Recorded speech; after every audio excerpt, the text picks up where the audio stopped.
All right, so we've got exam 5 coming up a week from today on chapter 7, and we're going to try to iron out any problems you might have today on that topic, on those topics of atomic structure and periodicity. That's good visible.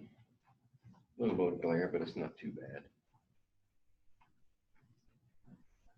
Okay, anybody have any specific items that you want to cover before I get started?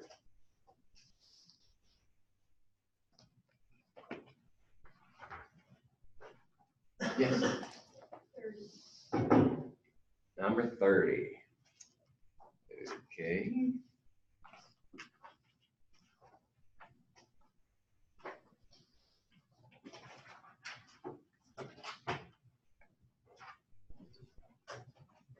Let's see. Let's use a fresh one here.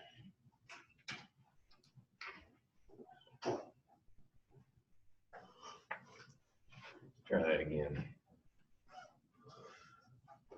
There we go.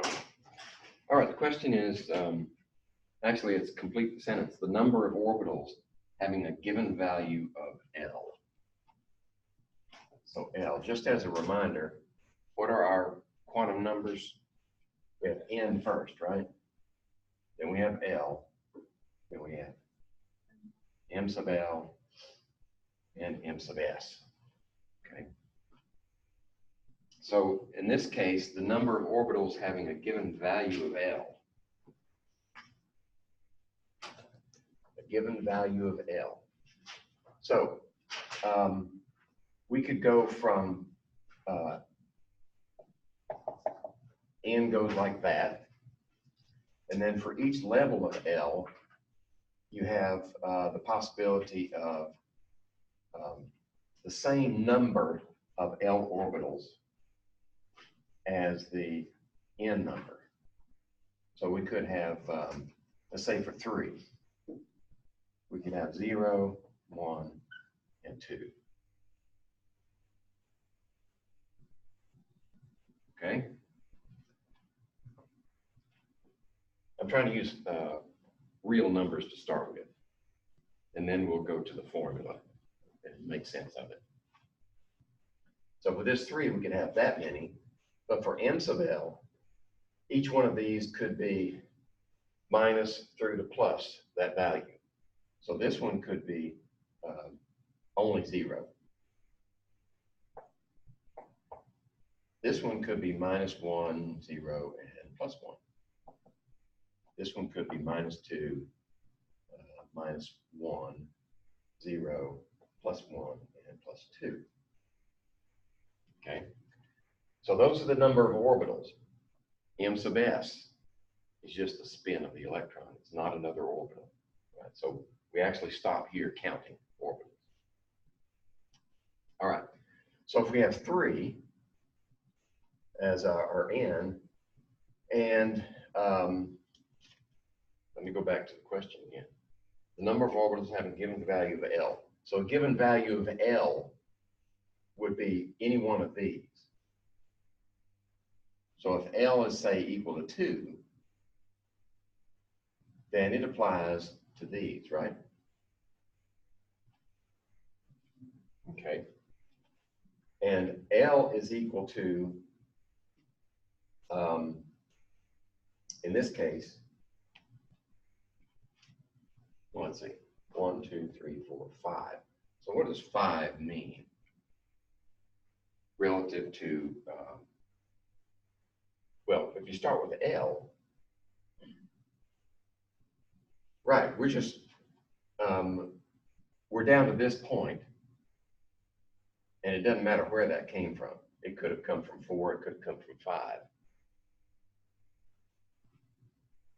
But if we go to what L is equal to, then how would we calculate the number of these? Well, if we multiply that by times 2, we get 4. Then you add 1 and you get 5. So if we say that's true, let's see if it works for the others. Okay, let's say we have a 3 here. is coming from maybe 4. Then we would have -3 to +3. How many would that be? 1, 2, 3, 4, 5, 6, 7. We'd have 7. So is 7 equal to 3 times 2 plus 1? Yep, it works. Okay. So that's why the answer is 2L plus 1. Another way to approach it is, if L is equal to some number, then how many can you have? Well, you could have L numbers on this side. You can have L numbers on that side. Right, so that's 2 times L. That covers this side and that side. And then you got 1 in the middle, covers the other one. That's another way to reason it out. Try as many approaches as possible. If they all agree, then you're pretty sure that you got the right answer.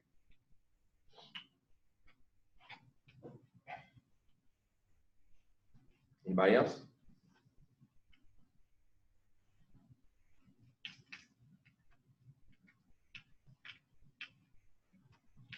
I don't know if that was the way I explained it in the work problems or not. I didn't look to see. I'm curious.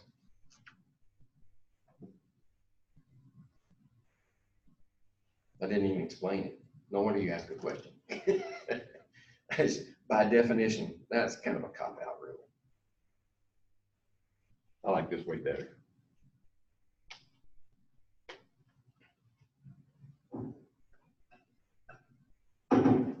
Nobody else? Well, let's see.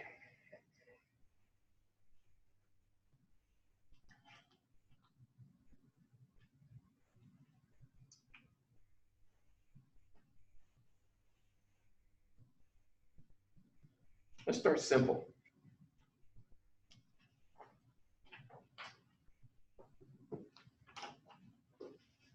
So if you've got uranium and you burn it, which means you're going to combine uranium plus oxygen, right? Use something, it doesn't matter what it yields, because that's not the question. The question is, it produces a green light.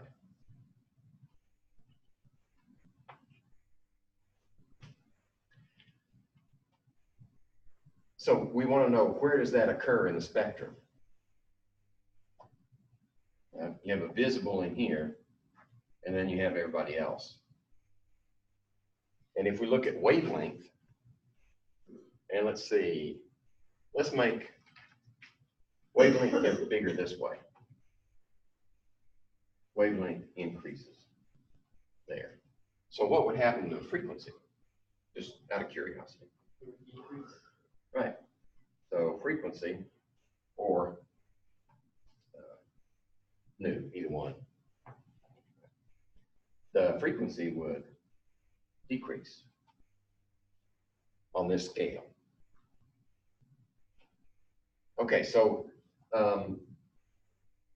inside of here, we have red, orange, yellow, green, blue, indigo, and violet. Oops, I got to turn around backwards, don't I? Wavelength's supposed to increase, going that way. So we got to go backwards. Red, orange, yellow, green, blue, indigo, violet, that direction. Frequency increases this way, decreases that way. So the frequency is going to increase toward the violet. And it's going to, the wavelength will decrease that way. Okay, now we've got green right here in the middle. So which side is infrared? Right over here, right? Okay, this side would be ultraviolet. Okay, let's see if I'm getting closer to the answer. The wavelength of this light would be greater than what? Okay, so let's see what our choices are. Our choices are red, infrared, radio, ultraviolet, and yellow. Okay, so let's see, we got infrared, we got ultraviolet, where's radio? Radio's out here, isn't it? Longer wavelength than infrared. Red's on there, infrared's there, radio's there, UV, yellow's there. Okay, so now we can draw some conclusions. The wavelength of this light is greater than what?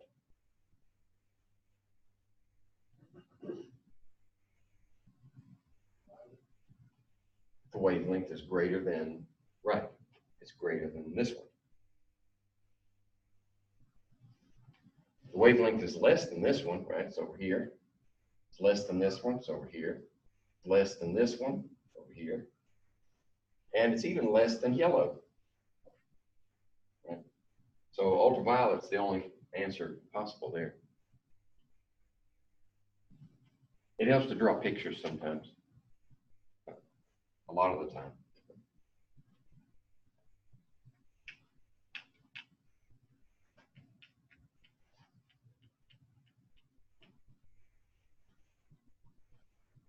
Okay.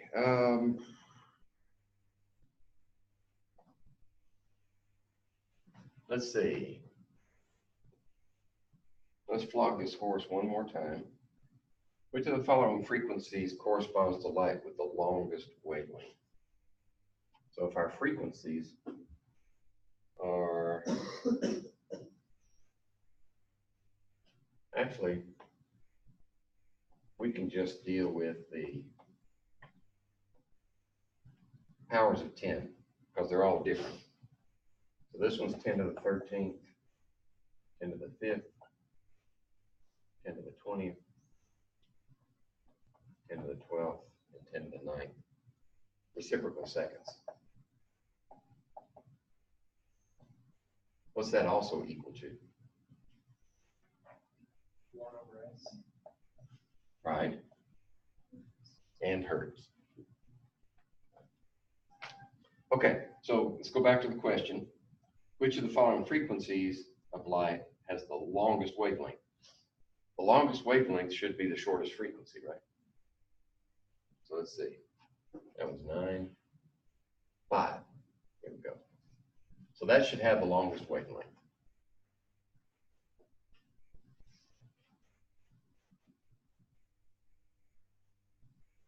Okay. How about energies? While we're on the topic, which one has the greatest energy?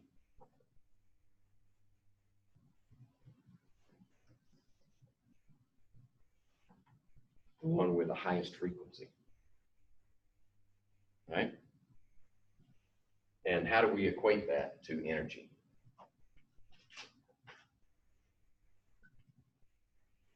Energy equals h nu. Planck's constant times the frequency gives you the energy in joules.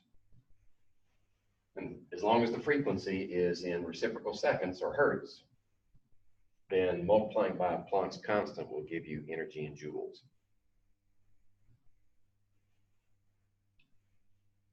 Okay. We'll probably run across one of those in a minute.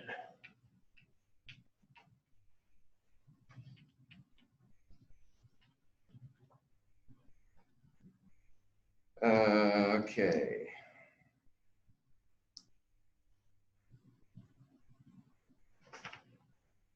Let's move on over a little bit.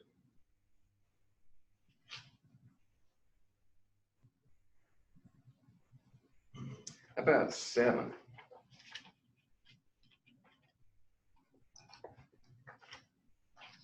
What's the wavelength of a photon of light in nanometers, whose frequency is 4.55? So frequency, got it again. Frequency equals 4.55 times 10 to the 14th hertz. What's the wavelength? What formula do we use?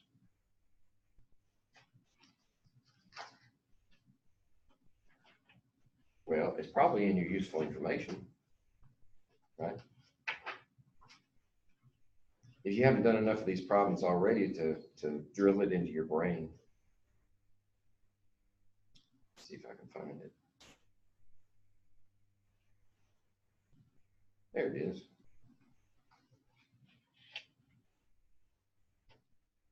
Wavelength times frequency equals what? Speed of light. Okay. So if the question is, what's the wavelength in nanometers? The wavelength then would be equal to speed of light divided by frequency. Okay. So you just need to know the speed of light, and it's in there too.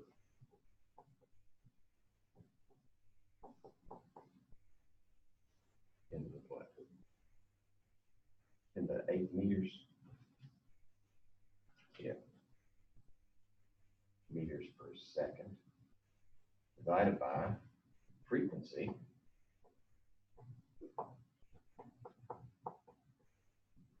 Hertz, which is what? 1/2 right? So that was in the denominator here. This one's in the denominator here. They cancel. It leaves you with meters. So what would be the wavelength in meters? That's not the final answer, but we're getting there. So 2.9979 10 to the 8th, 10 to the 14th is 6.59 times 10 to the minus 7 meters. Okay. What's a nanometer? 10 to the negative 9 meters. So we can do it one of two ways. You can use the unit conversion method, put meters here, nanometers here, and 1 nanometer is 10 to the minus 9 meters. Right? So this one becomes a positive up here. It gives you times 2 times 10 squared nanometers. Or the answer might be in standard notation 659 nanometers. Let's see what it is. Yeah. Is that it? Yeah. Okay.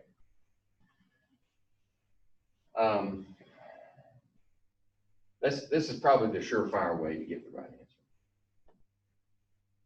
But if you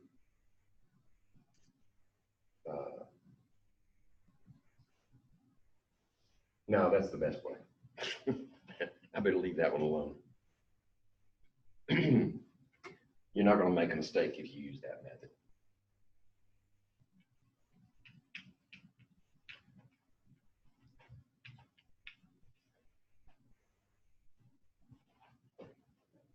Okay, that was 7.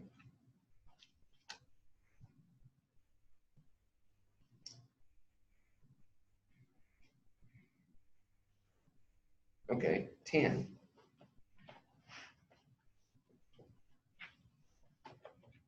10 puts us in the realm of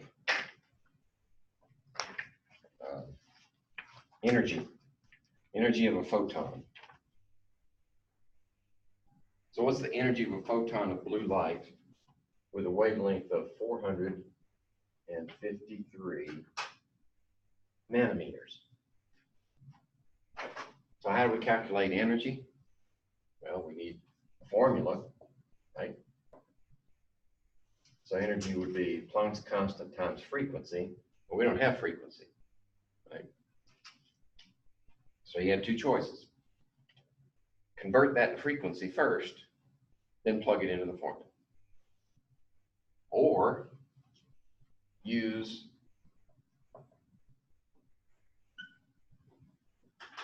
that one, solve it for this one, and plug it into the formula.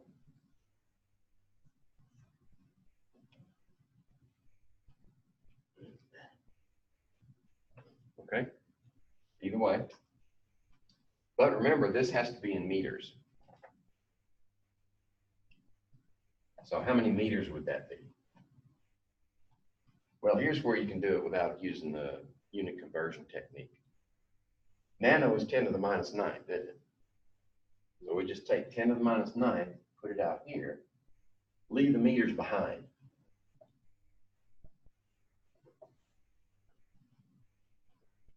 Meters is still there. A nano comes in this position. So now you can plug that into your calculator. You don't even have to convert it to scientific notation. You can put it in 453, exponent 9, change the sign. And that would go right in here. So what's Planck's constant? I don't even remember that. Let's see. Planck's constant. Where did you go? There it is, 6.626 times 10 to the minus 34 joule seconds. And we got another constant.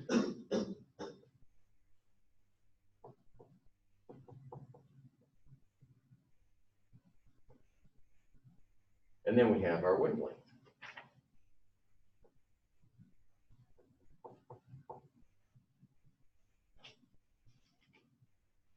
If that's not scientific notation, what do we call it? Remember from first or second lecture?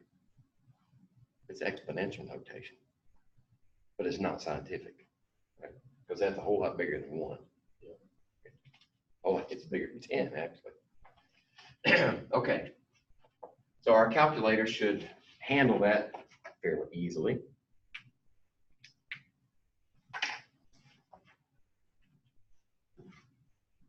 Let's see what we get. 6.626. Okay, there goes that one. And the speed of light to the 8th. And then what do we do with this one? That's times that one times that one. We have to divide by this one, don't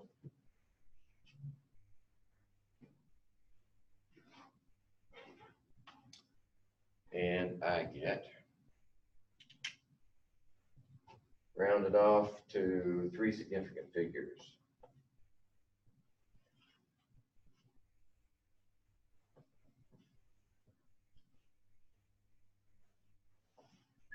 Joules. Is that one canceled? And that one canceled. Leaves us with joules. So that's how much energy is 1 photon of light with that wavelength. And let's see if the answer key agrees.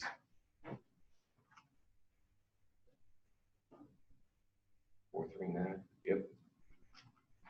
And it's minus 19. You would expect for 1 photon of light for that number to be extremely small. So it takes a whole lot of photons to actually give you a substantial amount of energy. That's why solar panels have to be so big to give you any kind of, say if you want to add energy to your home through a solar panel, you need to practically cover your whole roof with them. And even then, it's not going to give you everything you need. You're still going to, it's just a supplement. Just give that power, run that power backwards into the grid, and then that just reduces your monthly bill.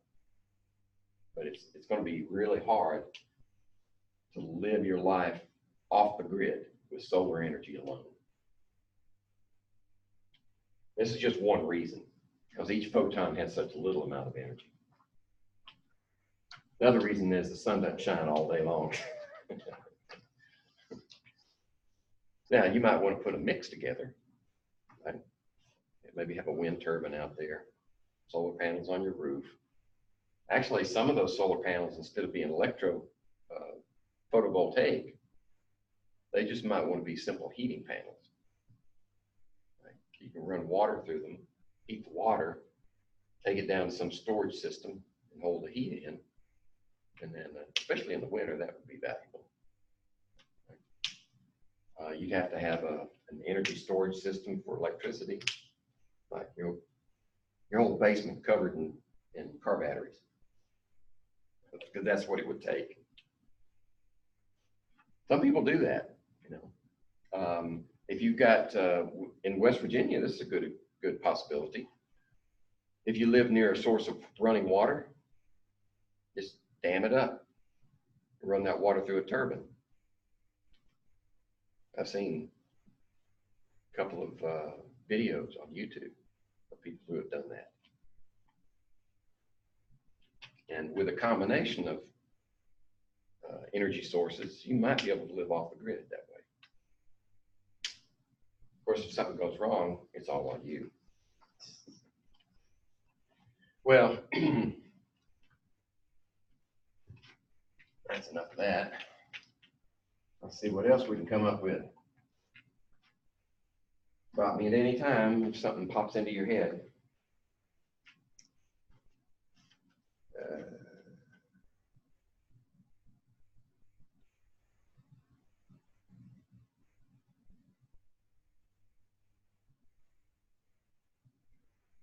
How about,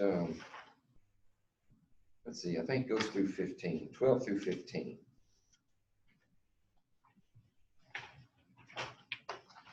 And it depends upon these 5 observations. So we'll put the observations up here first.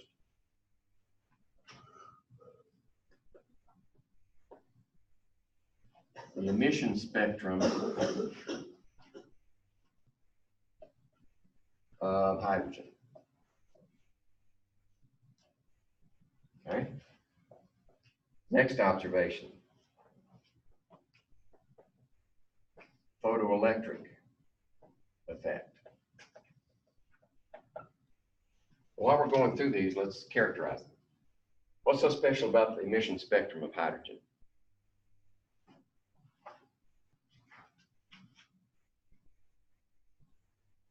It's not a continuous spectrum, is it? It's a line spectrum, right?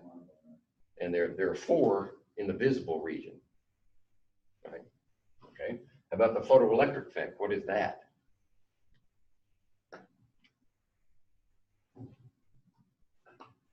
You observe with certain elements, particularly metals, that if light impinges on the metal and the light has a minimum threshold energy level, right? Then you will eject electrons from that surface, and they can be measured as a current. Okay, below a certain wavelength, so above a certain wavelength, they don't have enough energy, or below a certain frequency, they don't have enough energy to eject an electron. Okay. C is scattering of alpha particles by metal foil. Scattering of, let's see, alpha is helium nucleus.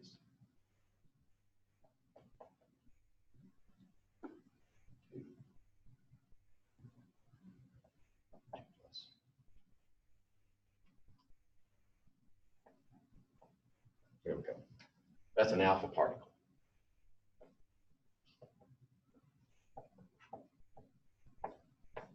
Okay. It's just a helium nucleus, really. But what that means is it's really heavy as far as radiation goes. It's a huge particle, traveling relatively slow compared to some other particles, but it still carries a lot of energy. So scattering of this particle through foil, metal foil.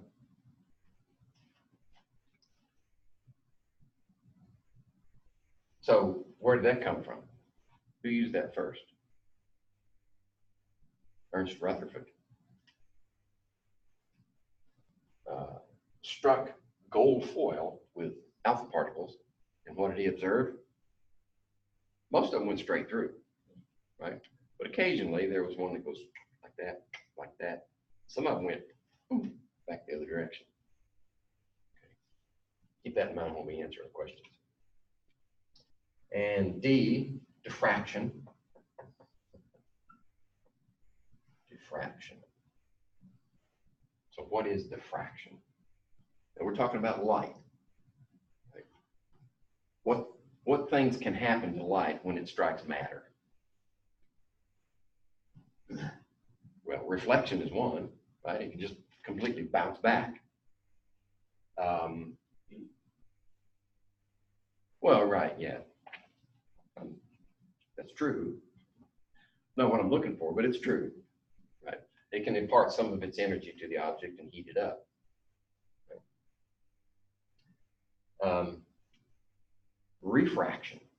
Instead of reflection, refraction. Light travels through a lens. So when light travels through a lens, okay, what's going to happen? Well, we can't explain that with a particle, because a particle would just go right on through. We can't explain it with a wave, because as a wave impinges that surface, this part of the wave front impinges first. This part impinges later. So what it effectively does is well, that plus the effect on a prism. Actually, a prism might be a better analogy. So as the wave impinges on that prism, different wavelengths, say, are mixed in with that light. So you have maybe this one, you might have a shorter one, you might have a longer one, and they impinge at different points in the wave. So the longer ones are going to hit first, and they're going to go down like that, like your reds.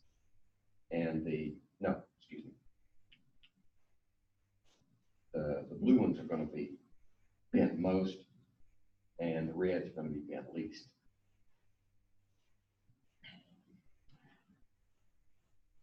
Now that's refraction. What is diffraction?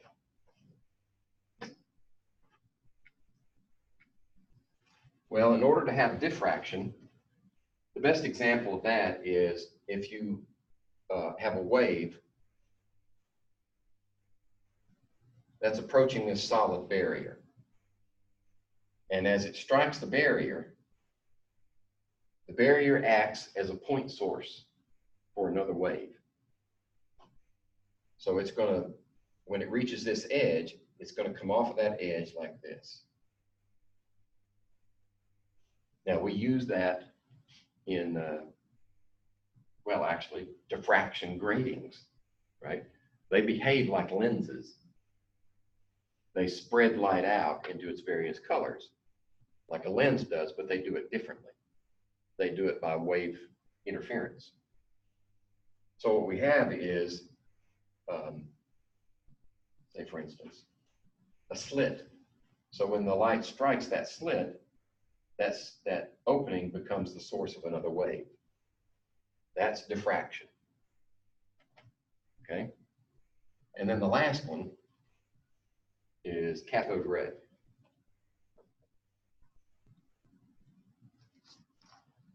It just says cathode rays. So I assume that's just the observation of cathode rays.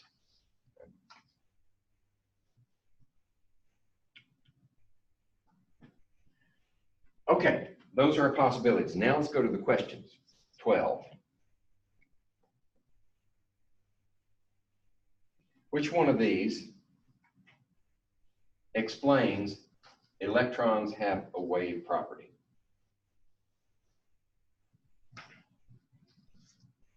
Electrons behave as waves. Well, how about that one? I didn't say anything about it. Right? That just says these lines in the spectrum have a certain energy, period. It doesn't explain electrons behave as waves.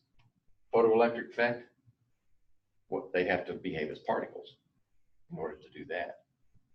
Because we're talking about photons striking the surface, ejecting electrons. Scattering of alpha particles through a foil. Doesn't say anything about electrons. Talks about the nucleus. Well, yeah, it says a whole lot about the nucleus and the structure of the atom itself. How about diffraction? That's your best bet. Because if you direct a stream of electrons at a pinhole, you will get a diffraction pattern on the other side on your detector. It'll look like this. These will be peaks, or high intensity would be on these lines, and then the white areas would be low intensity. So when you see that type of pattern, you're talking about waves. We use the effect of electrons as waves in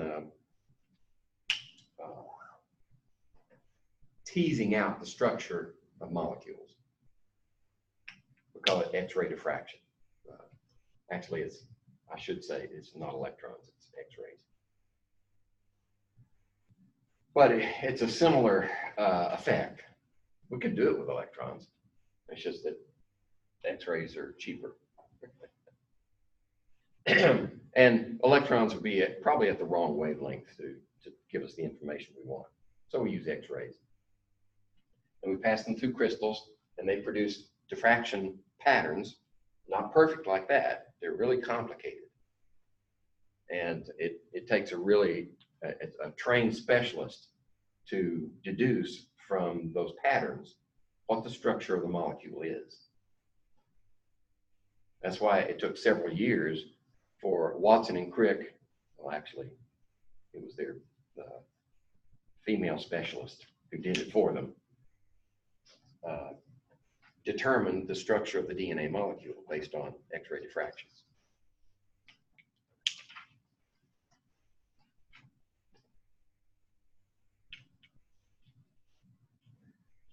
Okay, so for 12,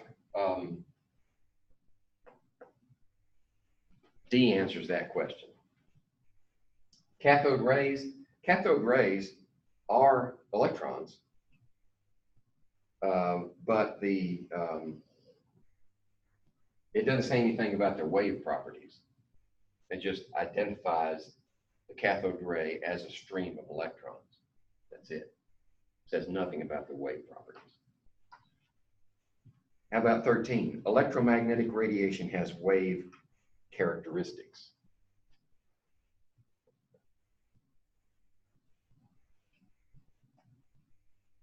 Well, we know that from diffraction also, because of the description that I gave you. Those slits or pinholes act as point sources for a new wave. And you will see, particularly if the light is mixtures of colors, you will see rainbow effect.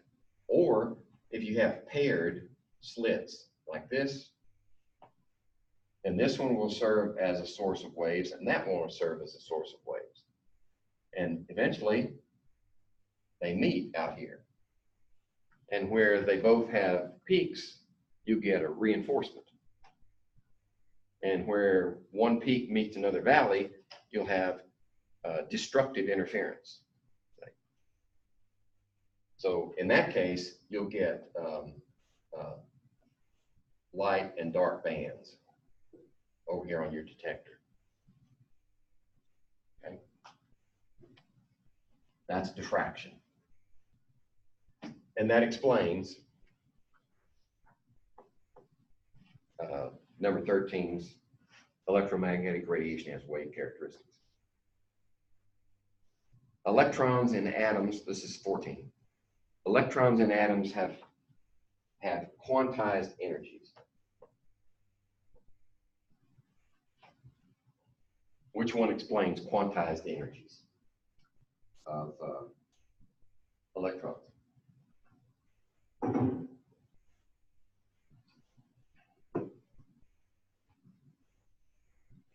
According to Niels Bohr, in fact, his formula accurately predicted the emission spectrum of hydrogen.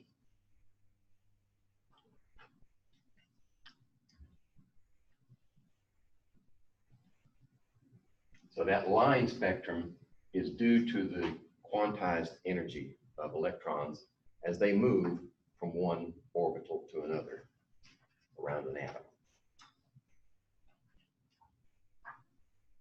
And 15.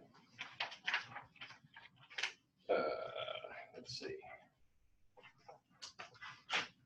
Spacing between atoms in a crystal is on the same order as the de Broglie wavelength of accelerated electrons. All right. Wouldn't that be like C? Scattering of helium. Yeah. I know you have like a little picture drawn up there. The triangle.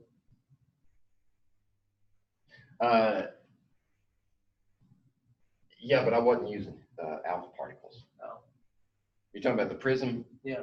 That was with light, just pure light, not with alpha particles.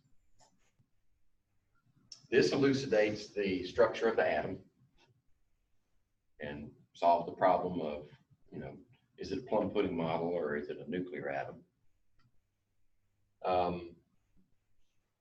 15. All right. What do we know? We haven't talked about the de Broglie wavelength. De Broglie wavelength, every moving particle. We did talk about the duality, particle versus wave, right? Of every form of matter. We have a wave function, believe it or not. As long as we're moving, we have a wave function. And you can calculate our wavelength. That sounds kind of weird. But it's really only significant for small particles traveling at very high speeds. And they have wavelengths that are detectable and usable. That's why electrons work as in an electron microscope. But when we fire electrons at a crystal, if we're dealing with, say we have a crystal that's regularly spaced atoms in layers like that, if we consider electrons only as particles, they'll either do one of two things. They'll go straight through, maybe they'll bend. Actually, that's not even right. They could be deflected. Let's say, yeah, they could be deflected, kind of like alpha particles. Or they could bounce off. That's if they're particles. If they're waves, then what waves do is they are refracted. Well, actually, diffracted, because there's wave interference. So what they'll do is the wave will enter the crystal, and this space in between here acts as our slit. So the wave, let's see, this wave is bent back up, and it's going to approach and hit that crystal at different places along here. And as it diffracts, you're going to get interference patterns that are associated with each one of those new waves that are formed by the electrons impacting that surface. So the short answer is D is also the answer for this one.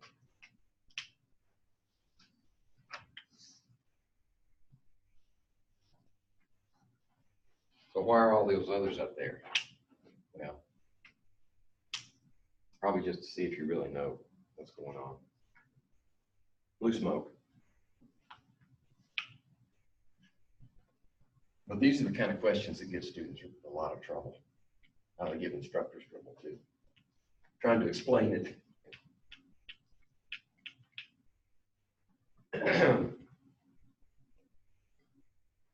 All right. How about, all right, let's take Let's ease into this one, the Bohr atom, with this question, 17. For which of the following transitions does the light emitted have the longest wavelength? So we want the longest wavelength out of these transitions.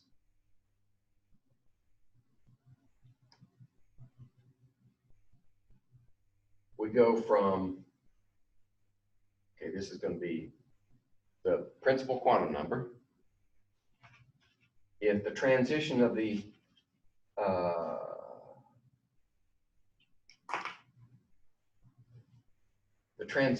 electron is from 4 to 3, 4 to 2, 4 to 1, 3 to 2, or 2 to 1. So what does the longest wavelength mean?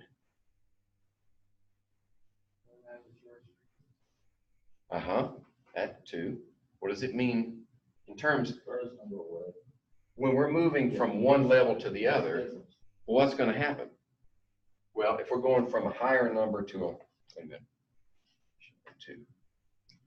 If we're going from a higher number to a lower number, we're going to emit light, right? Because as you get closer to the atom, the energy level is lower.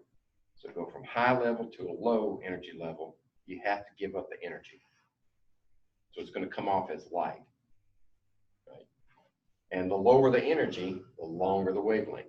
So that means the gap between the energy levels we are looking for is the shortest gap, because that means the least amount of energy change. Okay, so what do we know about the energy levels? Well, if this is the nucleus, and this is 1, where's 2? 2 is way out here. Where's 3? 3 is a little bit closer, like that. 4 is even closer. Okay?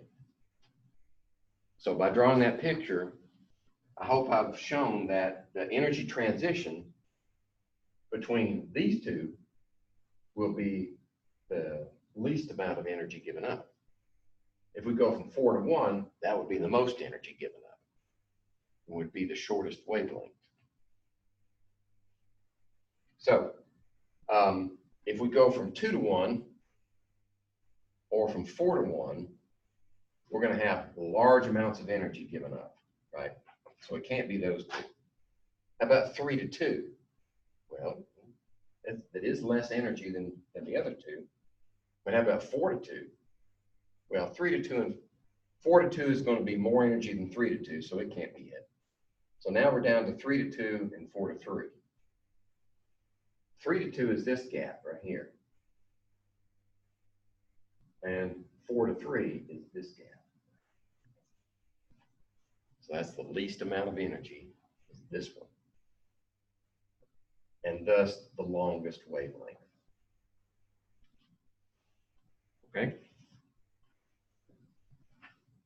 So it's A. Yes, should be A.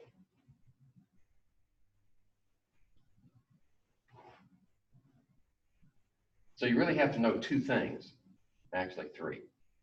The relationship of wavelength to energy. The longest wavelength is the least amount of energy. Then you go to your atom and say, which transition is the least amount of energy given up? And it's between levels at the higher end because they're spaced closer together.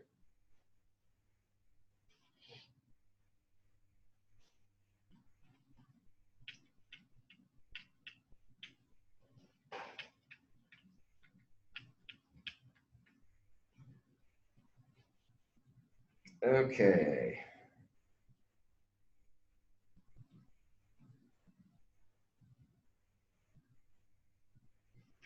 While we're on that topic, let's look at 18.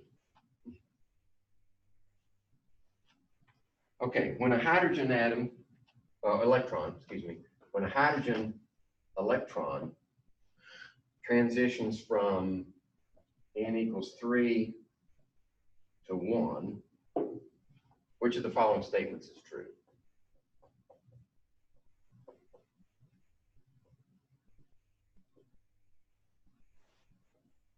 Energy is emitted.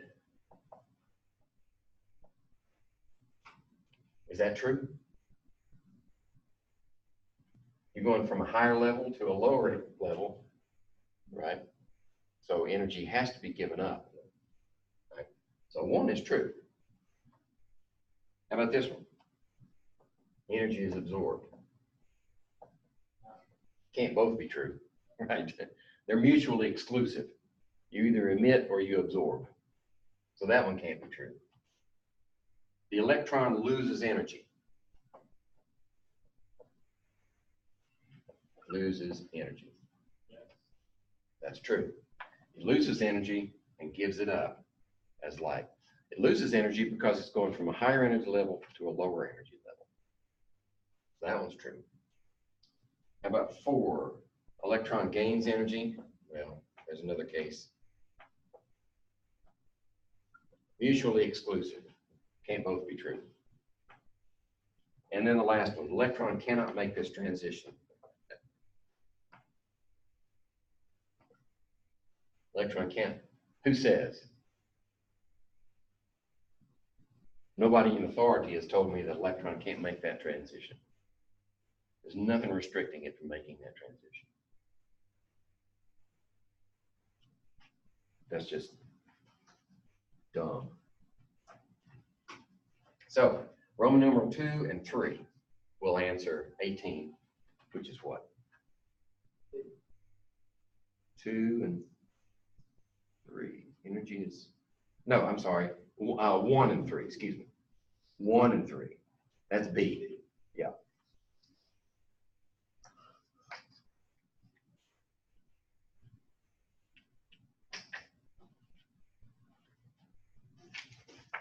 Okay, let's see. Be sure we get.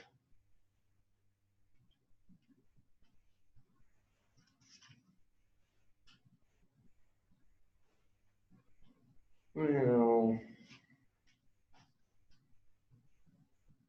we could do 19. That would be a nice practice problem. Let's see, did I explain that one? Yeah, actually, we've already done a calculation like that. That's just using E equals h nu, and we have to convert the wavelength to frequency before we can use it.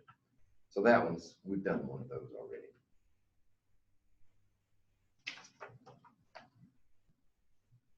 Let's look at quantum numbers. See if we've got a good grasp on quantum numbers.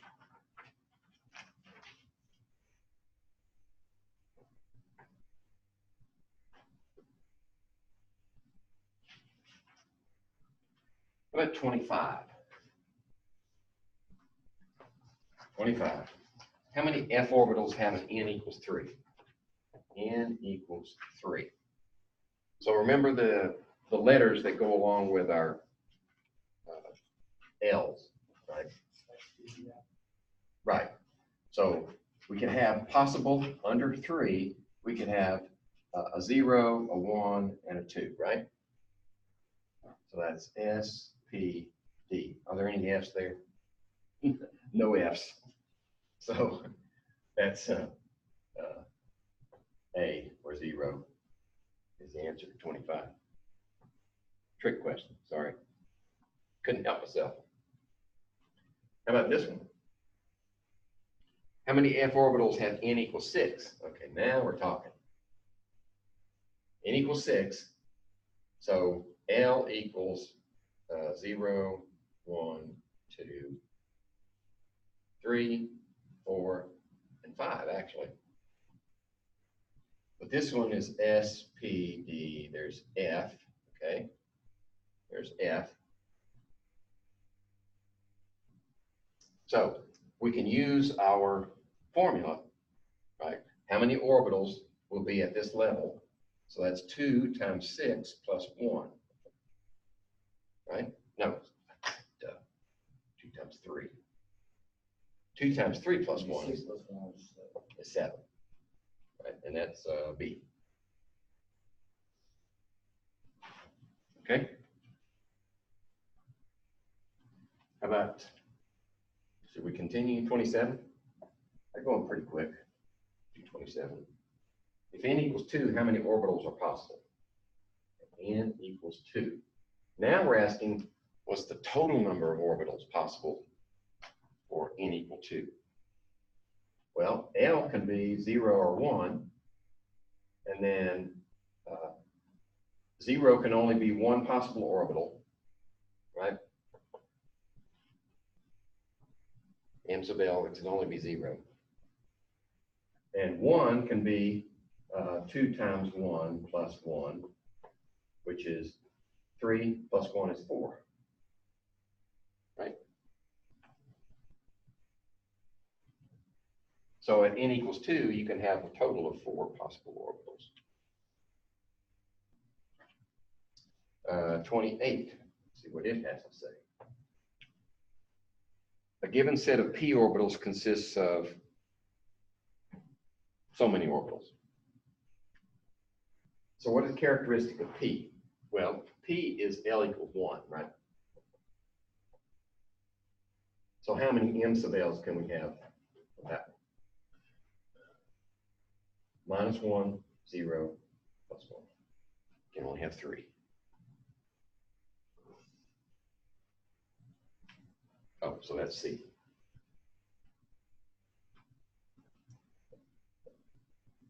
And 29, which of the following is an incorrect designation for an atomic orbital? All right, so let's go over here. We're going to need more room.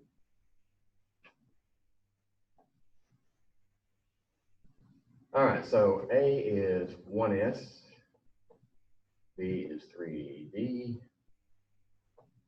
C is 1p, D is 4f, and E is 6s. Go back to the question. Which of the following is an incorrect designation of an atomic orbital? Is 1s possible? Yeah, at that level, n equals 1, L equals 0. That's possible. How about 3d? So at n equals 3, we can have 0, 1, 2, 3. Okay, there's your SPD. Okay, there's the D. D's in there. That's possible. How about 1p? Can you have a p orbital at n equals 1? No, because n equals 1 means that the only thing you can have is 0 or s. So that one's wrong. And you can stop there because there are no others. But 4f would work, right? N equals 4, so L would be 0, 1, 2, 3, 4, S, P, D, F. It's in there. That was true. And 6s. You can have S anywhere. S is the bottom line, right? Ones can have S's, twos can have, all of them can have S's. So C is the only one that's wrong in that group.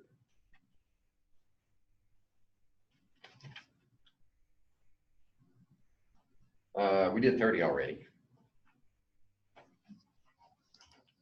In fact, we may want to skip ahead to something else so we don't run out of time.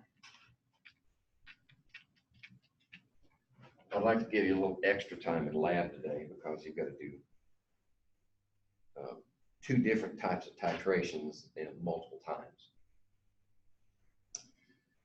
So let me keep track of where I'm going. Yeah, we're good. Okay. Let's see if we know our definitions. Oops. We already did that one. 31. A point in a wave function where the amplitude is 0. where would the amplitude be 0 on a wave?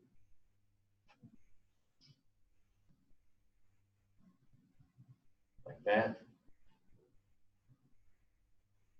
So the amplitude here is a positive value, like positive x. Down here, it's negative x. Right? So those are the maximums of the wave. Right?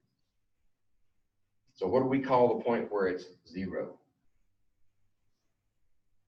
Right, this is 0. I'm sorry? Node, yeah, that's the node.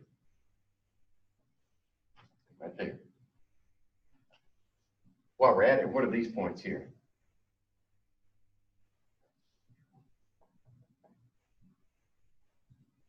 Antinode. Okay. So in each travel of a wave, we actually have 2 nodes and 2 antinodes. Like go from here, let's see, no, you have 3. You have 3 nodes and 2 antinodes. Because from here to here is 1 wavelength. So in that space, you start at a node, you cross a node, you end at a node. So you have 3 nodes and 2 antinodes in a wave.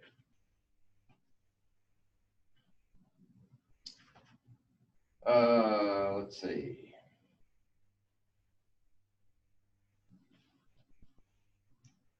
What would you need to know to tell this may or may not be a light wave, right? This is just any wave. It could be a sound wave. So what do you need to know to relate the wavelength to the frequency? Right? So what would be the frequency here? How long it takes to get from that point to that point? Or if your eye is fixed on this place, just count how long it takes for 1 wave to pass your eyeball. Right? So that would be this would be the, no, that would be the speed or the velocity of the wave, how long it takes. Within 1 second, per second, how many waves pass your eyeball? That's frequency.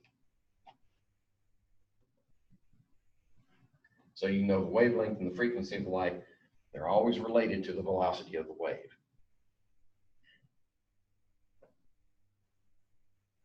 It just so happens for light, V becomes C. But for any wave, the velocity is equal to the wavelength times the frequency. Okay.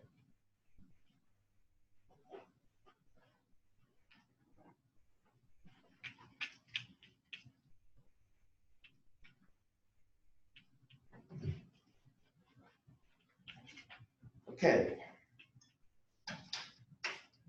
We got a lot of other things back here that we could do. Let's see.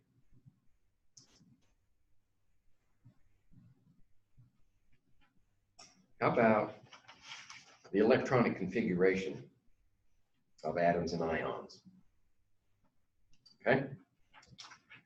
Let's see. We did barium in class, didn't we? Yeah, we don't need to do that one again. Carbon's a good one. I mean, it's important, so maybe we ought to know what its structure is. So for carbon, which has 6 protons, that means 6 electrons in the neutral atom, right? So what's the sequence here? Well, 1s, then 2s and 2p are possible. Right? Let's see if that's enough. So there's 6. How many can we put in s? 2. How about this s? 2 more, so that's 2, 4. We got 2 more to go, don't we? Right, so we're done. That's the electronic configuration of carbon. Neutral atom.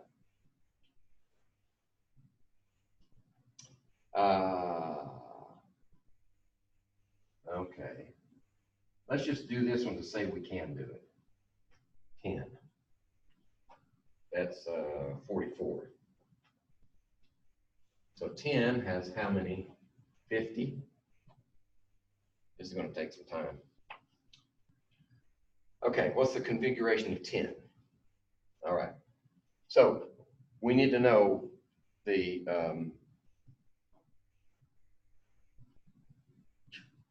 my mind's gone blank. We need to know the order of insertion.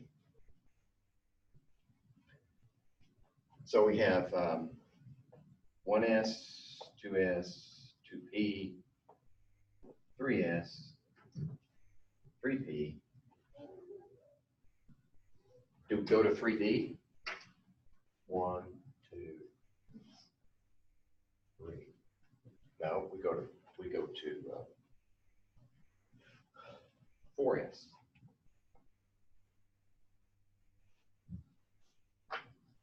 And then we go to 3d. Then we go to 4p. So we're in here. Now we go down to 5s. We go to 4d, and then we go to 5p. Now, what have I been doing? Rather than drawing that diagonal, I've been using the periodic table to tell me the order. Right? 1s, 2s, 2p, 3s, 3p, 4s, 3d, then 4p, then 5s, 4d, and 5p. So that's another way to get your order right. If you know how the periodic table is structured, then you don't have to draw that diagram. You can if you want to. Wait a minute. Did I put it in the useful information?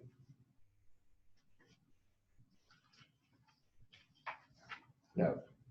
And I know why. Because I want you to know how to do it. Okay, so that's how they fill up. So now we can start putting them in. 2, 2, how many in P maximum? 6, and then 2 in here, 6 in here, 2 in there. How about D? How many goes in D? 10. And then 6 in here, 2 in there, and 10 in here. That means P is going to be our last one. It should be our last one. Let's add them up. So 6 plus 4 is 10. And 6 plus 4 is another, that's 20, 30, 40, 48. Right. So we need 2 more in the P.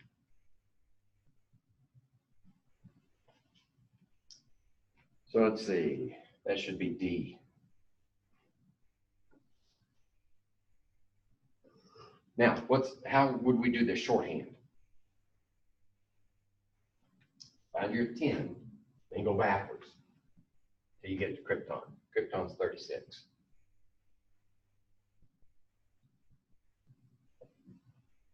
And then you go from krypton and you go down here. 1, 2, 3, 4, 5. 5s, 4d.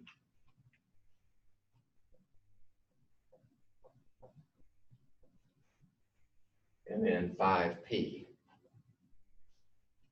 See, we used up 36 of them. So we need 36, 38, 48, 50. And that's the shorthand. Okay. Let's see.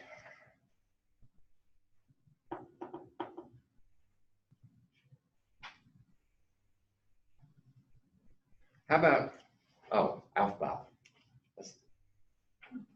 I don't know German. I can't remember that name. Aufbau. That's how the electrons go in. Let's try 47. Right? We're given the electron configuration. They just write KR. I like to put the number of protons in there because I'm always counting them up, you know. So I like to don't have to want to look back over there.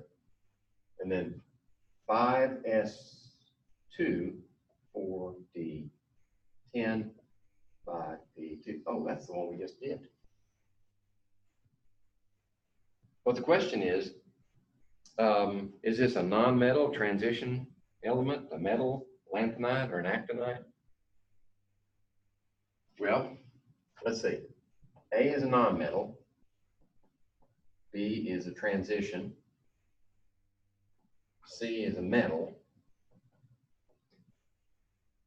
D is a lanthanide. And E is an actinide. What is the non-metal? It's the same right in the noble classes. Well, let's take this by process of elimination. Okay. If it's a lanthanide, what orbital is being filled? F. Right. That's right. 4F. Actinide would be 5F. Right. There are no S being filled out here. You look at this one. What's the last one being filled? Neither one of those. P. Well, look at transition metals.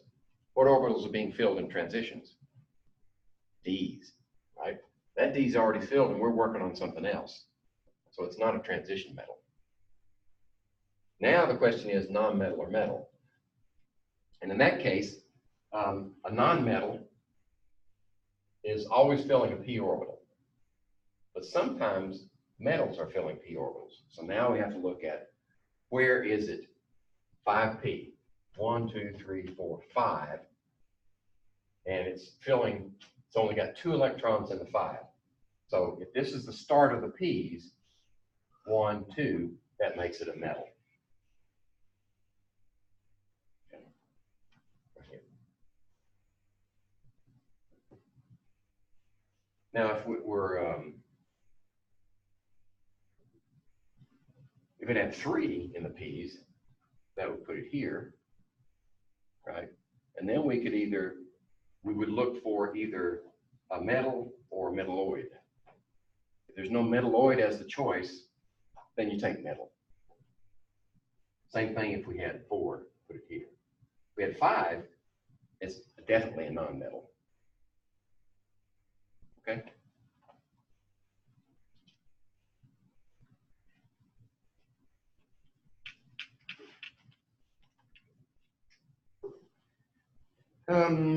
Let's see.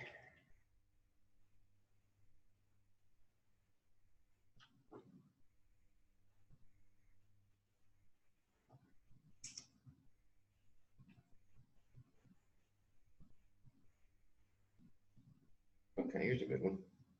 49.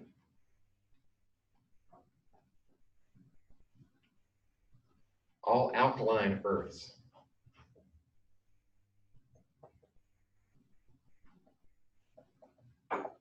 Let's find out where alkaline earths are, right? Right here. Okay, alkaline earths, and then let's look at the question. Have the following number of valence electrons. What do we mean by valence? Valence electrons. That's the number of electrons in the highest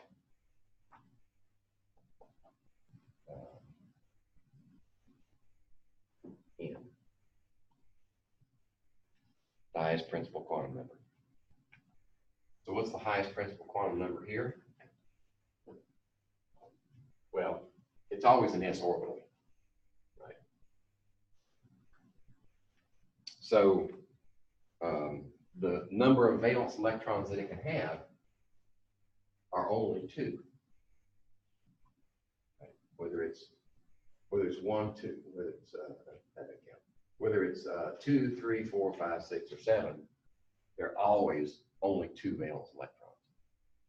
That's why the alkaline earth metals prefer +2 charge.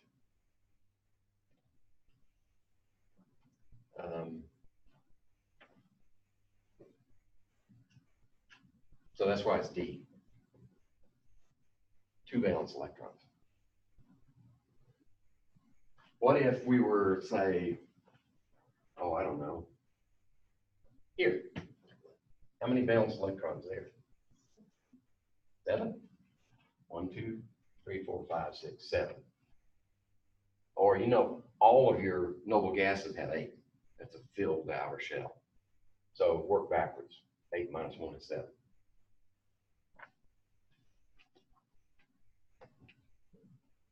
Why do we need to know valence electrons?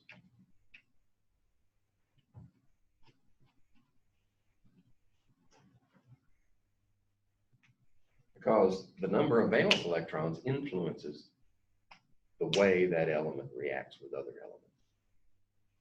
The valence electrons form the bonding orbitals of an atom. Okay. Let's see.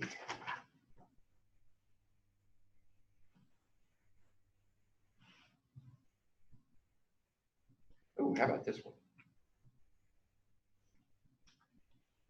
54.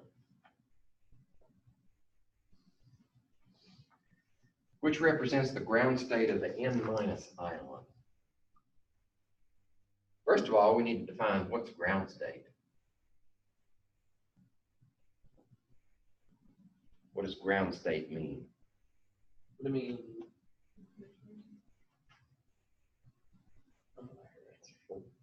Go ahead. Ground state means lowest possible energy levels for the electrons. In other words, there are none of them that are promoted out of an orbital to a higher level.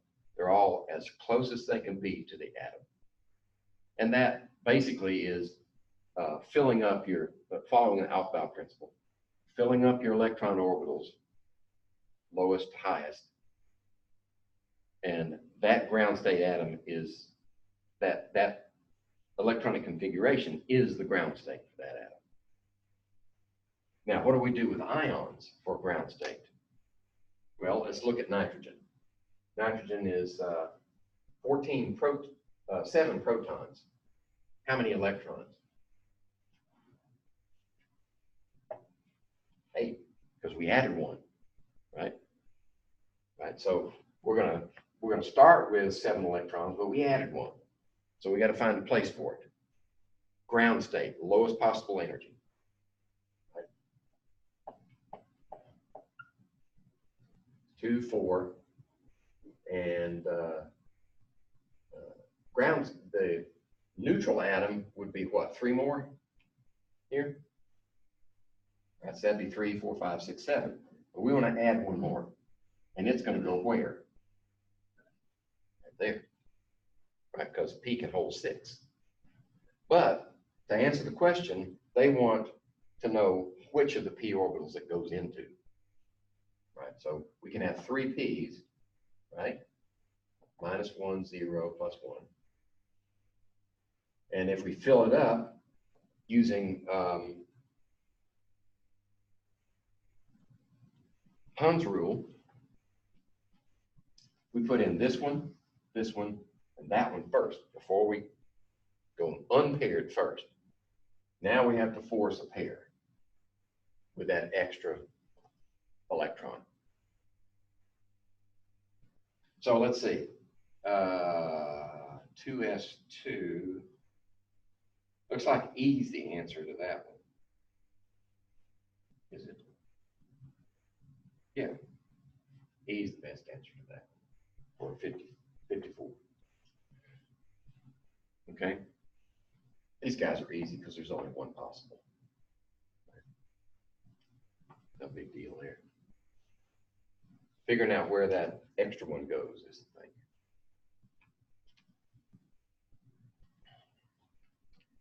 All right, that was 54. Ground state. So what if it's not a ground state? Say it's sometimes they write the like this. Let's say we start with a neutral nitrogen. Okay.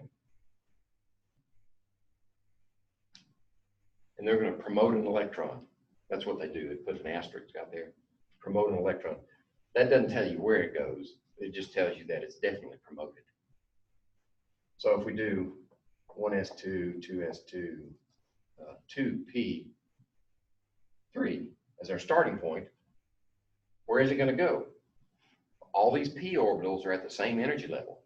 So if you're going to promote it, it can't go into a different p orbital. It has to go to the next highest one, which is 3s, right? Right.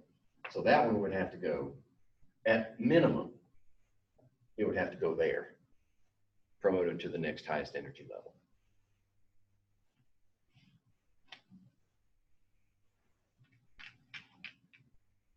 I don't think there are any questions like that in the test. I just felt like expanding.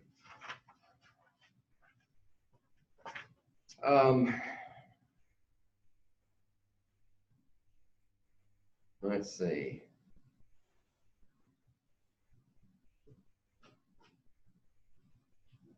How many unpaired electrons? 57.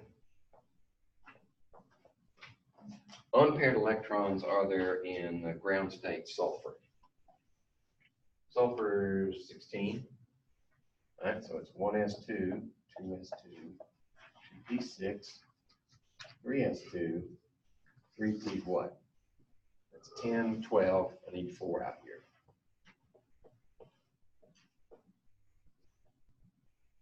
How many unpairs? 2. So you have to draw it, find out which ones are paired and which ones are not. And that's the ground state sulfur. Okay.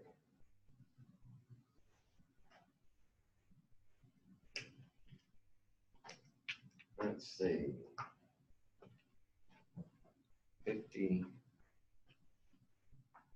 58 asks for, of these elements, which has occupied d orbitals in its ground state neutral atom.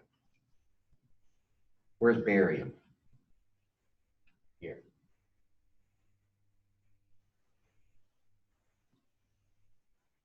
Does it have d orbitals occupied? Yeah, it's 1, 2, 3, 4, 5, 6, 6s, and it has these d orbitals occupied. How about calcium? Does it have any d orbitals occupied? Nope. Right, because its d orbitals would be up here, right, 1 up. So it has no d orbitals. Silicon? Nope, no d orbitals there, right? There's nothing up here. Phosphorus, same thing. Chlorine, same thing. No d orbitals. Right, because we're filling 3 p's here, and we're filling 3 p's already filled, and we're going to 4s. We haven't made it to 3d's yet. So the answer to that one is barium's the only one that has d orbitals with electrons.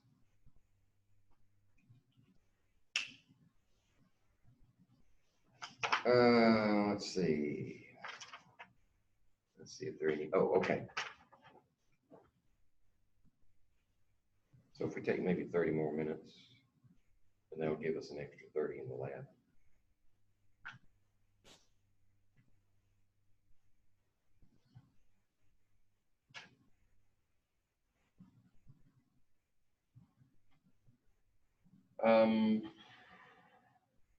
Which one of these, 67, which one of these following processes represents the ionization energy of bromine?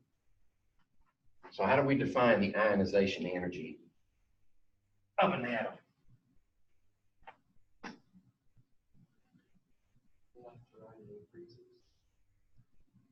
No, I mean the actual definition of ionization energy. See all those 67, see all those possible equations? What do you start with? Well, you start with bromine, of course.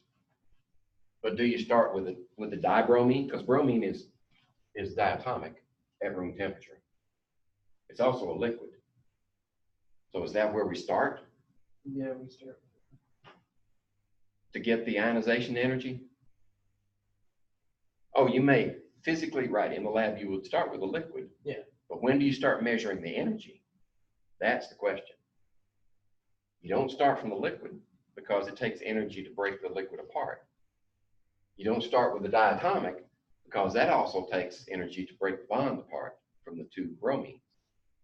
You start with the bromine individual atom as a gas. That way, when you start promoting electrons with energy, and ionization energy, you know that you're only dealing with electrons because there are no other bonds to be broken here. The only thing that the energy that you put in is going to do now is promote electrons. So that's going to yield what? How many electrons do we promote? One at a time. So that means bromine is going to be positively charged gas and the one electron that was ejected. So it looks like C is the answer to that one. Okay? That's all by definition. This is ionization energy. Let's see, do we have one of those for, what about, I don't have a number for this one. What about electron affinity? Okay, how do we define that? We still want to exclude any other energy absorbers. Right. So you start with the bromine gas, but electron affinity, we do what? We add an electron. And we end up with that. So that defines electron affinity. And when this electron approaches bromine, it gives up energy, right? And our sign convention says giving up energy is a negative value, right? So the more negative the value for this energy, the more negative means stronger attraction.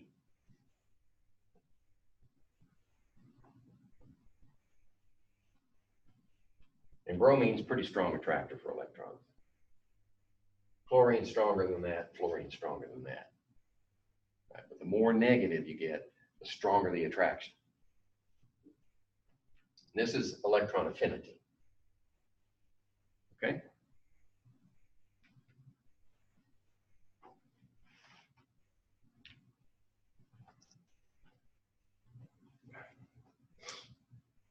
How about trends? Let's see, 68 is ionization energy. So for these three elements, we want to order them in increasing ionization energy. So what's the trend? Lower left to upper right increases. So let's see. Here's sulfur, there's chlorine, and there's fluorine. So left to right, sulfur's the lowest, chlorine's higher, but fluorine's higher than that. So it should be sulfur, chlorine, fluorine. Well, it's already in that order. How about atomic radius? We're using the same ones. Oops. 69. Okay. Atomic radius, this is ionization energy. Atomic radius is what trend? Left to right, it gets smaller, don't it? And bottom to top, they get smaller. So it's the opposite trend of ionization energy. So we should say from smallest to largest, is that what it's asking for? Increasing atomic radius, yes. So fluorine will be the smallest, then chlorine, sulfur. Okay?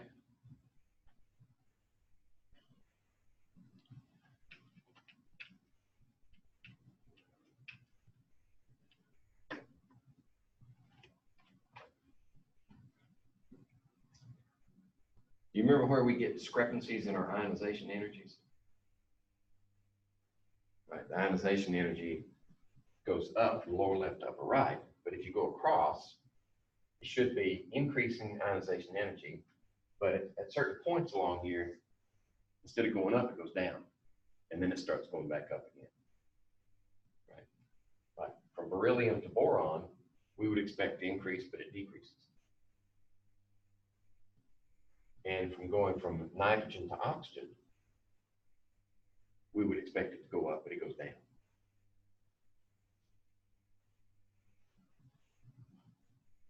Do you remember why? Let's take nitrogen and oxygen, 7 and 8.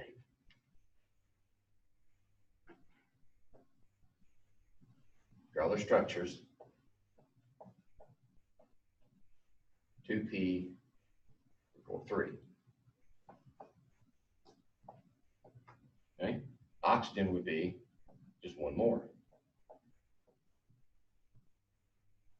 3, 4, 4, 5, 6, 7, 8. So this one would be that. Okay, so we would expect ionization energy to be higher, first ionization energy, for oxygen to be higher than nitrogen, but it's not. It's lower. So if you draw your picture, you can see why. The first electron to leave oxygen is going to be this one.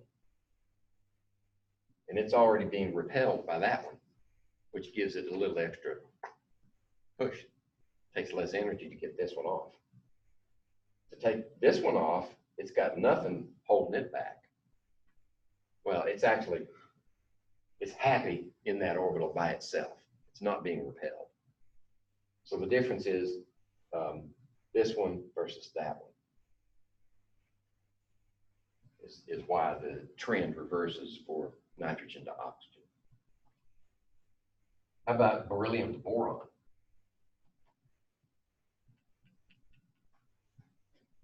So beryllium is 4, boron's 5. So this would be 1s2, 2s2. This would be 1s2, 2s2, 2p1. The difference is the kind of orbital it's leaving. These are the two are ideally at the same energy level, but they're not exactly. P is a little bit higher energy than S is, simply because of its shape. And its shape gives it a little bit more, it's closer to infinity than S's are. Right? So it takes a little bit less energy to eject that one from boron than this one from beryllium. So the trend from beryllium to boron drops and then starts back up. Then it gets to oxygen, drops again, and then it goes back up.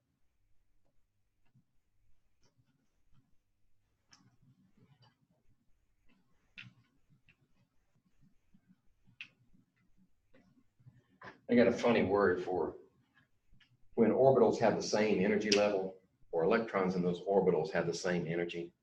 I call it degenerate. Don't ask me why. Career chemists thought that one up.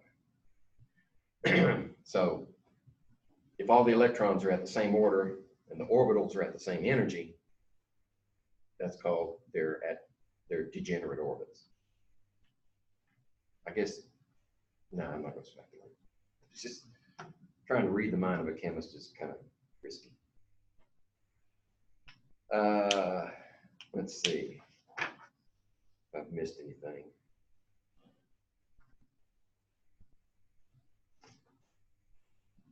How about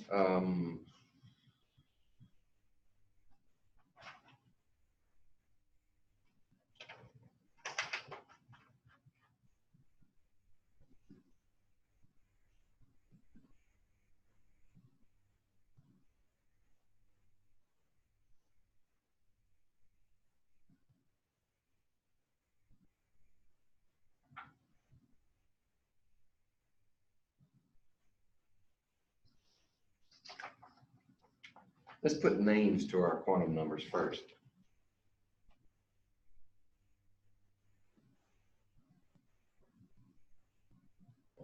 So this is the principal.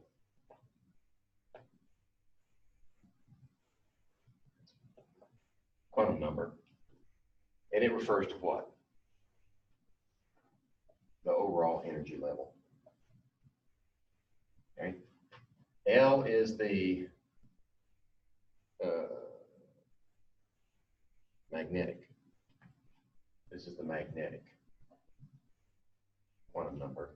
And it refers to what? Shape primarily. SPDF. S is spherical. P is dumbbell shaped. And D and F get weird. And this one is angular momentum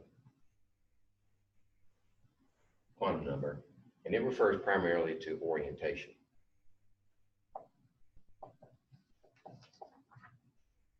What direction does it point? Of course, if this one's 0, then the angular momentum can only be 1. I mean, it's spherical. But if it's P, then you have possibility pointing that way, or this way. That's what, -1, 0, +1. And this one is spin. Actually, electron spin. It can be +1/2, -1/2. Okay. So be sure you know the difference between those two. You might see a question. Let's see.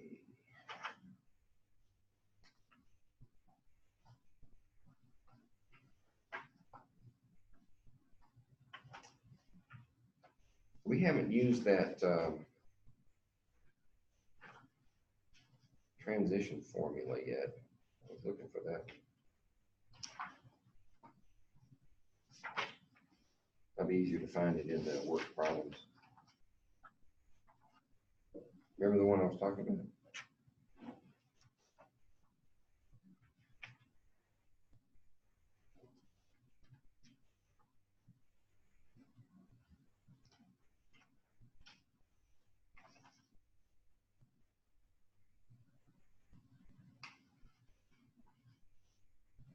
I'll save that one. I'll come back to it.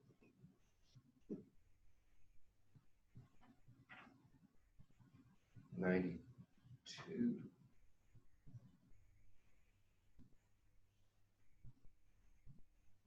'92 looks like a bonus type question.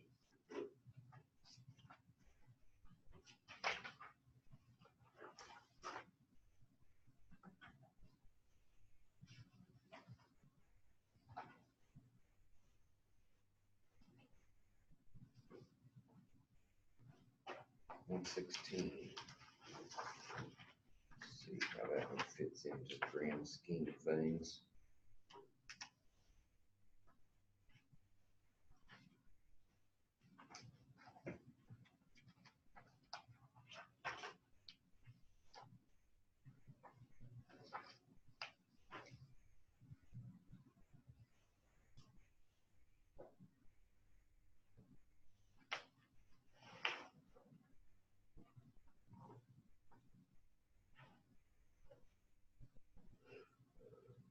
Okay.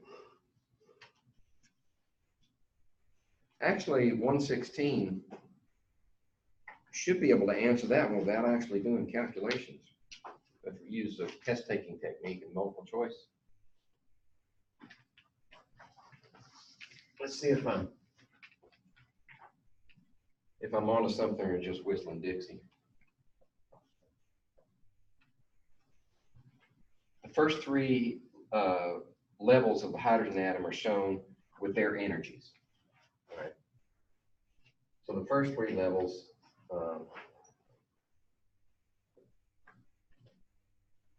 going down higher to lower energy here. And then the energy in joules here. So this is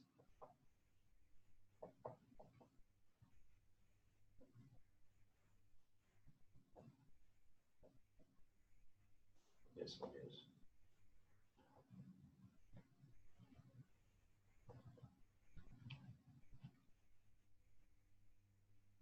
Okay. So the question is, which answer below, A, B, C, or D,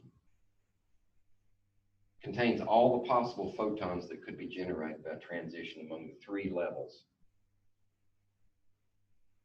Well, what transitions can you get among these three levels? You could go all the way from 3 to 1, couldn't you? Right? That would give off some energy. How about 2 to 1? Go to that one. Or you could go 3 to 2. That.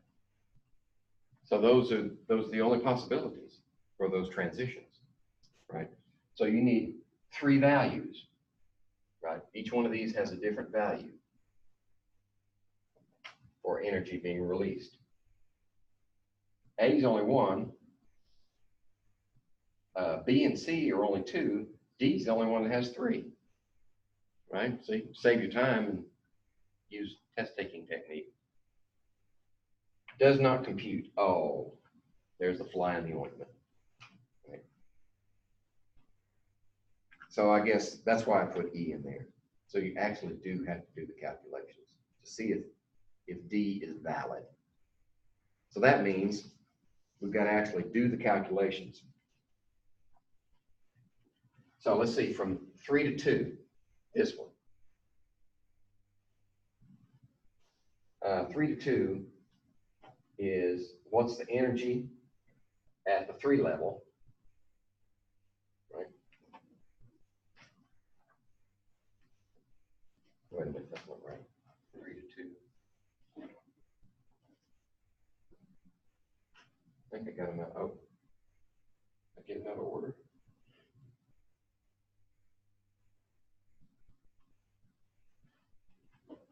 No, I didn't.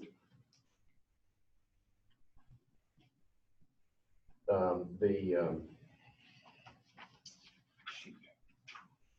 Getting old as hell. Looking for the right name for that constant.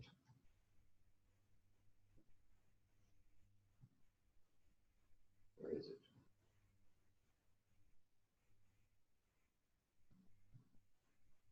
Let's say.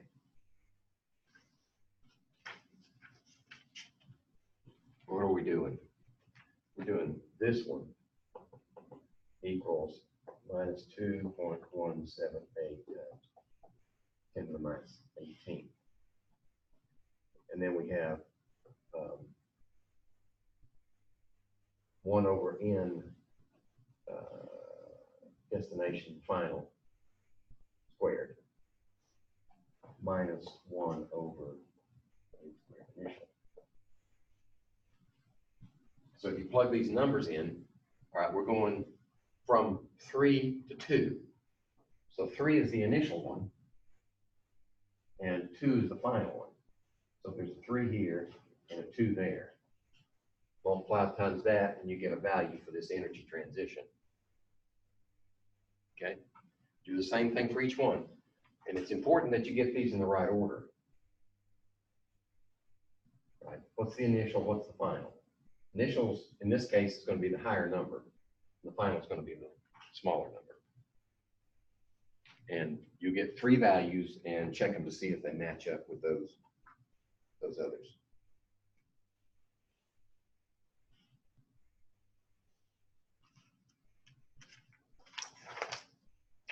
Okay. Let's see. What about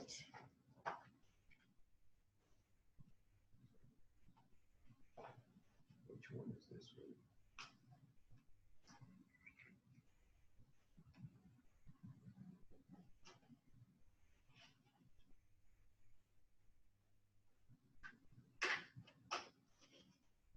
It's looking like a good bonus.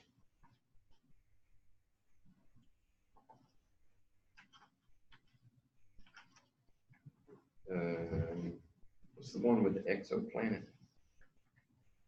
I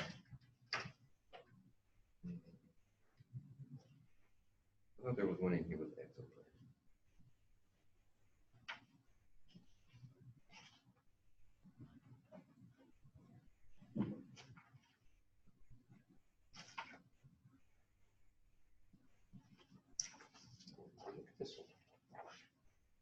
only got about 6 minutes before I wanted to quit. I guess I don't have to.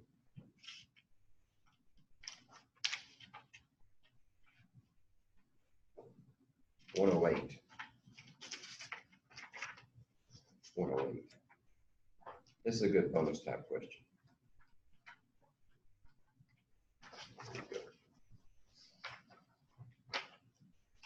All right, in this case, 108.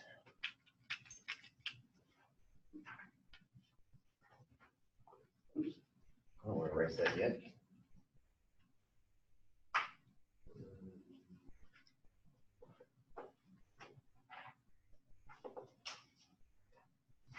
Is there a minus in front of that? I don't think so. Yes, there is. Okay. All right, so 108 is consider a planet where the temperature is so high that the ground state of an electron in the hydrogen atom is N equals 4. What's the ratio of ionization energy for hydrogen on this planet compared to that on Earth? So we want to know the ratio.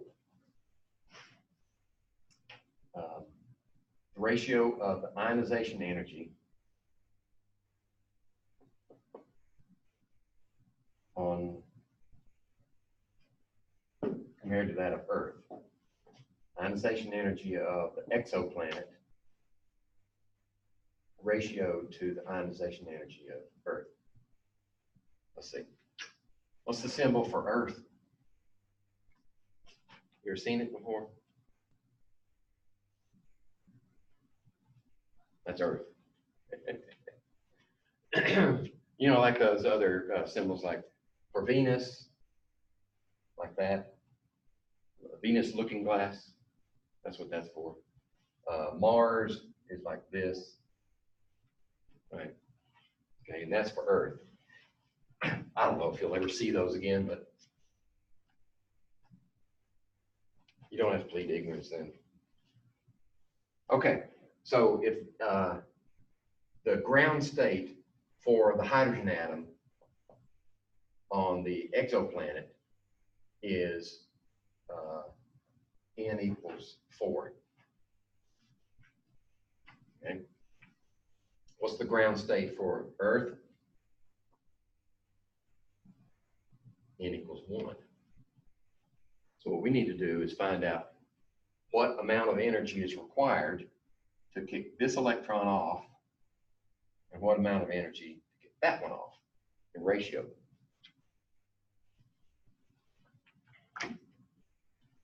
Okay, so what's the change in energy for the exoplanet?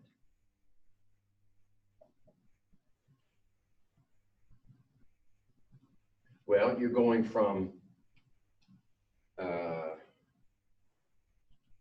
actually it doesn't matter. You could go from infinity to 4, or you could go from 4 to infinity.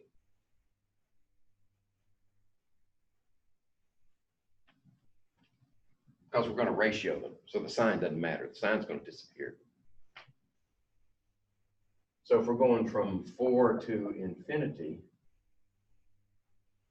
we're going to say this one for the exoplanet is that number. And then this one is going to be 1 over, final is infinity squared minus 1 over 4 squared. So it's 1 divided by infinity. 0. Right? So that one, that's 0. And this is 1 over 16. And then that value. So you've got this value. Let's give this a symbol. Let's say constant. So this one's going to be k divided by 16, right? Why am I doing that? Because we're going to ratio them. The k is going to cancel too. So that's a negative times a negative. That's positive anyway. How about Earth?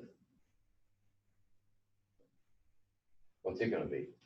Well, this is going to be infinity again, but that's going to be 1, isn't it? K over 1. So now what's the ratio of this one over that one? It's going to be K over 16 divided by K over 1, which is 16. 16 to 1. Let's see if that's logical. What's the question? What's the ratio of ionization energy between the two? Well, the ratio, that's why we put this first. The ionization energy,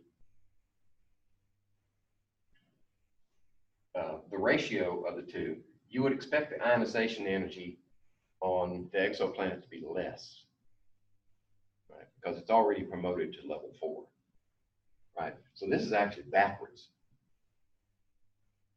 It should be 1/16th, the amount of energy required to eject that electron versus the one on Earth.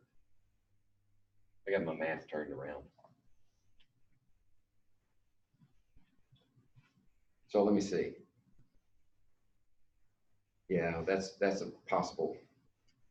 Okay, if this problem showed up, one answer is 16 to 1, the other is 1 to 16. So the correct answer is 1 to 16, and you might, even if you do this calculation wrong, if you look at your answer, is it really going to take 16 times as much energy to promote an electron from 4 to infinity than from 1 to infinity? No, it's the other way around. It'll take 1/16th the energy to go from 4 to infinity because it's already high. So that's how you keep yourself out of trouble, is logically approaching the answer and saying, does that make sense? 16 to 1 doesn't make sense, because that makes it more energy required to promote from 4 to infinity than from 1 to infinity. And that does not compute. Okay.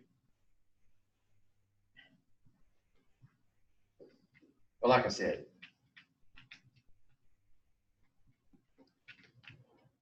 that would be a bonus question. That's a little too much for a required section.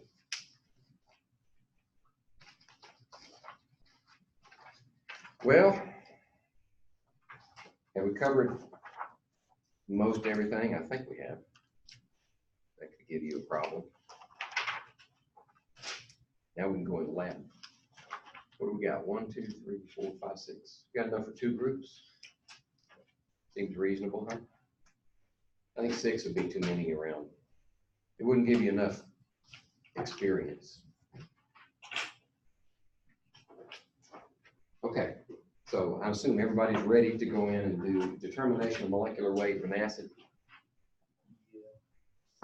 Okay. Put this stuff away.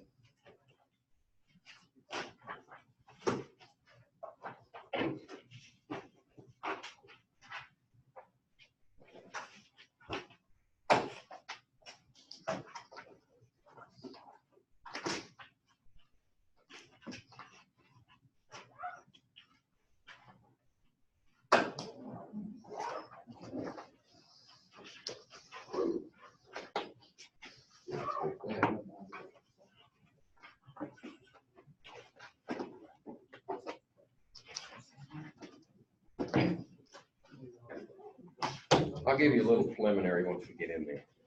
I'm going to stop this so it can be converting.